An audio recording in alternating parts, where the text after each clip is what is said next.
Viewers, welcome back on my channel quick learning with ease. I hope आप सभी बहुत अच्छे होंगे और इंटरव्यू की प्रिपरेशन काफ़ी अच्छे से कर रहे होंगे। आज का जो हमारा इंटरव्यू सीरीज़ में टॉपिक है ये है कि कॉम्पिटेंसी बेस्ड लर्निंग और एक्सपीरियंशियल लर्निंग दोनों क्या होती हैं, इनके बीच में डिफरेंस क्या होता है। तो ये हमसे पूछा जा सकता है क्योंकि ये वर्डिंग्स NEP 2020 के अंदर काफ़ी ज़्यादा यूज़ की गई हैं।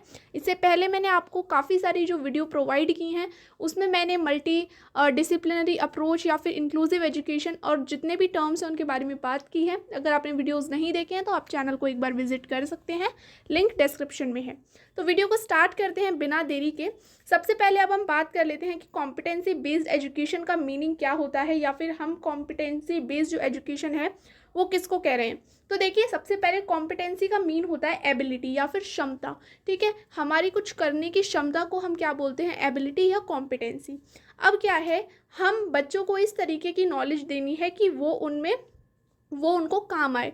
मतलब उनको काम आने का मतलब है कि वो कभी जिस सिचुएशन में हो तो जो हमने उनको नॉलेज दी है, जो लर्निंग हमने कराई है, तो वो उनकी जो रियल सिचुएशन है उनके अंदर काम आनी चाहिए। ऐसा नहीं कि किताबी बातें किताबों में ही रह जाएं, जब हम बाहर आके कुछ काम करना चाहें तो वो नॉलेज उनके काम ना आए। ओके, किसी भी चीज़ को हमको ये रटाना है, रटाना नहीं है, उसे मीनिंगफुल तरीके से बताना है। ठीक है, तो हमको बच्चों को इस तरह का ज्ञान देना है कि बच्चे क्या है, यहाँ पे मेन मीनिंग है कि हमको लर्निंग बाय डूइंग करना है। ठीक है, बच्चों को क्या है, करके सिखाना है, ना कि उनको रटा रटा के सिखाना है।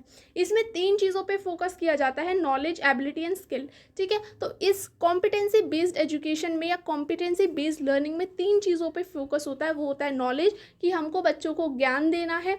वो ज्ञान क्या है, उस ज्ञान से बच्चों के अंदर एक क्षमता को पैदा करना है, एबिलिटी को, और बच्चों के अंदर एक कौशल को विकसित करना है। ठीक है, मानिए इसको मैं एक एग्जाम्पल के साथ बता देती हूँ कि आपने बच्चों को सिखाया कि water is a good conductor of electricity. ठीक है, तो अब आपने जब ये बच्चे को सिखाया, ये नॉलेज जब आपने बच्चे को दी, तो अब क्या है, जब वो कभी ऐसी सिचुएशन में हो कि कहीं तार ऐसे खुले हुए पड़े हों और वहाँ पे साथ में पानी भी फैला हुआ हो, तो उसे बच्चे को ये पता होना चाहिए कि जो वाटर है वो इलेक्ट्रिसिटी का गुड कंडक्टर है, तो मुझे उसके पास नहीं जाना है, यहाँ करंट आ सकता है। ऐसा नहीं कि आपने बच्चे को सिर्फ ये लाइन रटा दी, उसे नहीं पता, और ऐसा मतलब जब उसके सामने कोई सिचुएशन आए तो वो सिर्फ किताबों तक ही बात रह जाए, उसे कुछ भी याद ना आए।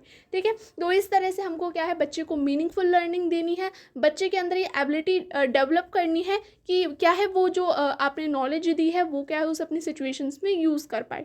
तो ये होती है आपकी CBL, कॉम्पिटेंसी बेस्ड लर्निंग। इसके बाद हम बात कर लेते हैं एक्सपीरियंशियल लर्निंग की। तो ये क्या होता है, तो देखिए सबसे पहले क्या है, एक्सपीरियंशियल लर्निंग को दिया था कोल्ब ने 1984 में।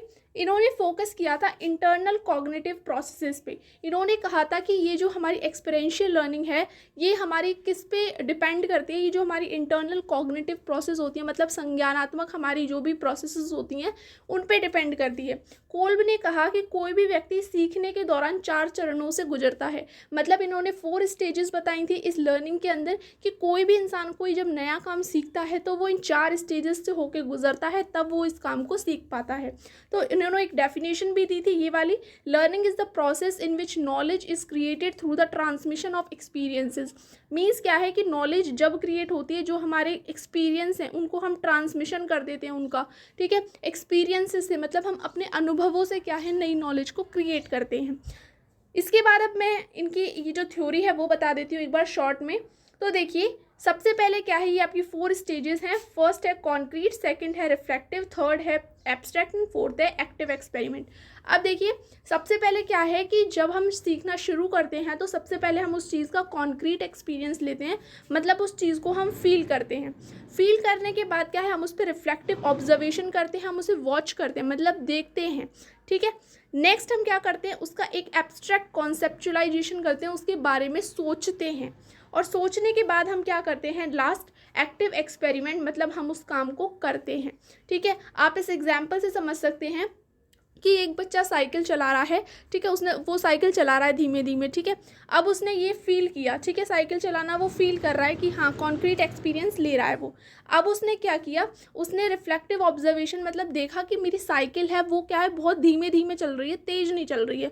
क्यों नहीं चल रही है मेरी तेज़ साइकिल, मैं तो ठीक से चला रहा हूँ बट फिर भी तेज़ नहीं चल रही है। अब उसने क्या किया, एब्स्ट्रैक्ट कॉन्सेप्चुलाइजेशन किया अपने माइंड में। ठीक है, अपने कॉग्निटिव जो अपना कॉग्निटिव प्रोसेसेस है उसमें किया कि ना ऐसा हो सकता है कि मैं ठीक से नहीं चला रहा हूँ या मैं ठीक से बैलेंस नहीं कर रहा हूँ, इसीलिए क्या है मेरी जो साइकिल है टेढ़ी मेढ़ी हो जा रही है और तेज़ नहीं चल पा रही है। तो मुझे अपने बैलेंसिंग पे ध्यान देना चाहिए। सबसे पहले मुझे अपने आप को बैलेंस करके बैठना चाहिए और फिर स्पीड को बढ़ाना चाहिए। तो अब उसने जब इस बात को सोचा तो उसने इस बात को फिर क्या किया, अप्लाई किया, और उसकी जो साइकिल है वो तेज चलने लग गई। ठीक है, तो इस तरह से 4 प्रोसेसेस चलती हैं। ये जो फील और वॉच के बीच में जो हमारी लर्निंग स्टाइल होती है उसे हम डाइवर्जिंग कहते हैं। देखने और सोचने के बीच में जो हमारी लर्निंग स्टाइल होती है उसे हम एसिमिलेशन कहते हैं। देखने और करने के बीच में जो हमारी लर्निंग स्टाइल होती है वो कन्वर्जिंग होती है, और करने और फील करने के बीच में हमारी जो लर्निंग स्टाइल होती है वो एकोमोडेट होती है। ठीक है, तो ये आपकी चारों लर्निंग स्टाइल्स हैं। किस तरह से बच्चा सीखता है, एक्सपेरिएंशियल लर्निंग। तो कॉम्पिटेंसी बेस्ड एजुकेशन में था कि हमको बच्चों के अंदर एबिलिटी डेवलप करनी है, लेकिन एक्सपीरियंशियल लर्निंग के अंदर हमको बच्चों के अंदर एक्सपीरियंस को डेवलप करना है कि बच्चा एक्सपीरियंस करके सीखे। ओके, तो दोनों के बीच में डिफरेंस है। होप आपको ये वीडियो क्लियर हुआ होगा, दोनों टर्म का मीनिंग समझ आया होगा, CBL एंड EL क्या होता है। और आज की वीडियो में बस इतना ही। अगर वीडियो अच्छा लगा है, यूज़फुल लगा है, तो चैनल को लाइक शेयर सब्सक्राइब ज़रूर कर दीजिएगा इसी तरह की इन्फॉर्मेटिव वीडियोज़ के लिए। फिर मिलते हैं एक नए टॉपिक के साथ, जब तक के लिए थैंक्स।